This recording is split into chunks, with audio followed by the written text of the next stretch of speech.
বিয়ে করিনি, তবে বিয়ের দিন বউয়ের বাবাকে একলা ডাকবো, ডেকে তার হাতটা শক্ত করে ধরে বলবো, সারা জীবন অনেক কিছু দিয়ে নিজের মেয়েকে বড় করেছেন, কাল আমায় দিয়ে দেবেন, আর ঋণই করবেন না। আপনার এই ঋণ আমি কখনোই শোধ করতে পারবো না। তবে হ্যাঁ, একটা কথা দিচ্ছি, আপনার মেয়ে কখনো অবহেলায় থাকবে না। তবে আমাকেও আপনার একটা কথা দিতে হবে, আপনার মেয়ের সাথে যেন কোনো আসবাবপত্র এ বাড়িতে না আসে।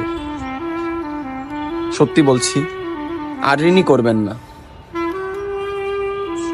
জানি না কে আছে কপালে, তবে যেই থাকুক না কেন, আমি তার বাবাকে এভাবেই বলবো।